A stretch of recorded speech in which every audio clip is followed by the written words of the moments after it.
4 बच्चों के हमरा भारत जाने वाली सीमा को बॉलीवुड प्रोड्यूसर अमित जानी ने फिल्म में हीरोइन के किरदार की पेशकश कर दी। भारतीय मीडिया के मुताबिक सीमा को यूपी के प्रोडक्शन हाउस जानी फायर फोकस की जानिब से फिल्म की ऑफर की गई है। ताहम ये फिल्म सिचन और सीमा की लव स्टोरी की कहानी के बजाय राजस्थान में कत्ल किए जाने वाले टेलर कन्हैया पर बनाई जाएगी। इससे कबल सीमा और सिचन ने दावा किया था कि उन्हें ज़रूरियात ज़िंदगी पूरी करने के लिए मुश्किलात का सामना है, जिसके लिए वो खासी जिदोजहद कर रहे हैं। भारतीय मीडिया के मुताबिक प्रोड्यूसर अमित जानी सीमा सिचन की लव स्टोरी से मुतासिर हैं, जिसके बाद इनकी माली मुश्किलात कम करने के लिए उन्होंने सीमा सिचन की मदद करने का फैसला किया। ताहम बताया जा रहा है कि सिचन और सीमा ने फ़िलहाल फिल्म में काम करने या न करने का फैसला नहीं किया है। भारतीय मीडिया के मुताबिक सीमा फिल्म में भारत की इंटेलिजेंस एजेंसी इरा की अफसर का किरदार निभाएंगी। भारतीय मीडिया के मुताबिक फिल्म की ऑफर्स मिलने के बाद सीमा सिचन ने फिल्म डायरेक्टर्स जयंत सिन्हा और भरत सिंह से भी मुलाकात की है। सीमा हैदर का सीमा सिचन बनने का सफर।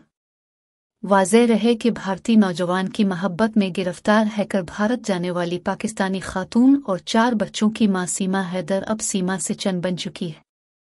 सीमा ने अपने एक इंटरव्यू में बताया था कि वो कराची में 8 साल से रह रही थी।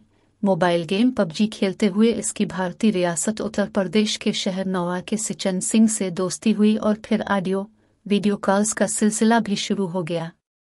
सीमा 2 बार कराची से दुबई के रास्ते नेपाल पहुंची। पहली बार अकेली कराची से दुबई और फिर 13 मार्च को नेपाल पहुंची, जहां उसकी सिचन से मुलाकात हुई। दोनों ने शादी भी कर ली। फैसला हुआ कि सीमा अपने बच्चों के साथ भारत मुंतकिल हो जाए। 17 मार्च को सीमा वापस पाकिस्तान पहुंच गई और अपनी 3 बेटियों और 1 बेटे का पासपोर्ट बनवाया। सीमा ने एक ट्रैवल एजेंट के जरिए 10 मई को कराची से दुबई और वहां से नेपाल का टिकट बुक कराया।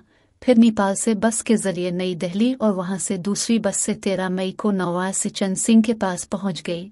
सीमा का कहना है कि सिचन ने इसे इसके 4 बच्चों समेत अपनाया है। सीमा अपने 4 बच्चों 5 साला फरहान, 4 साला फरीहा, 2 साला फरा, 8 साला फरवा के साथ कराची के इलाके गुलिस्तान जौहर में मुकीम थी, जबकि इसका शौहर गुलाम हैदर रोजगार के लिए सऊदी अरब में मुकीम है। सीमा के इस तरह बच्चों के साथ पाकिस्तान छोड़कर जाने पर गुलाम हैदर ने अपील की है कि इसके बच्चे इसे वापस दिलवाए जाएं।